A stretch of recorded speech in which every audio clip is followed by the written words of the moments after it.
Quand et comment la Chine est-elle devenue une république? Bonjour à tous, je suis Alex Plicatif et dans ce podcast de questions-réponses, nous allons discuter de la Chine et de son évolution en tant que république.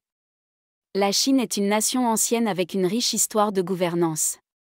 Avant l'établissement de la République, la Chine a été gouvernée par une série de dynasties impériales qui ont duré des milliers d'années. Cependant, au début du XXe siècle, la Chine était en crise économique, politique et sociale. Des révoltes et des soulèvements ont éclaté dans tout le pays, mettant fin à la dynastie Qing en 1911. Sun Yat-sen, un révolutionnaire chinois, a pris la tête d'un mouvement pour établir une république en Chine. En janvier 1912, la République de Chine a été proclamée avec Sun Yat-sen comme président provisoire.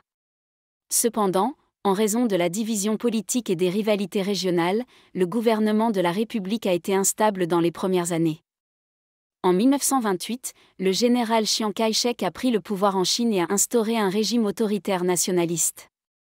Bien que le pays ait été gouverné par un régime autoritaire, il a continué à être considéré comme une république.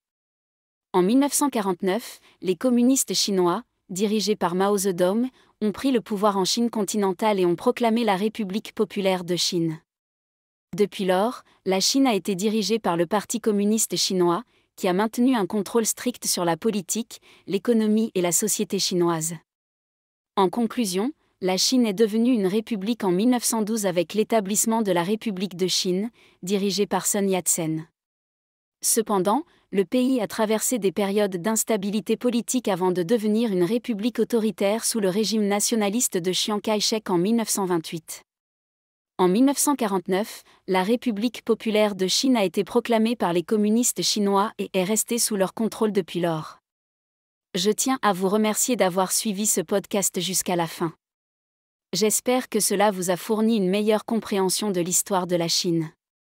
Si vous avez aimé ce contenu, n'hésitez pas à vous abonner à ma chaîne pour plus de podcasts intéressants et instructifs.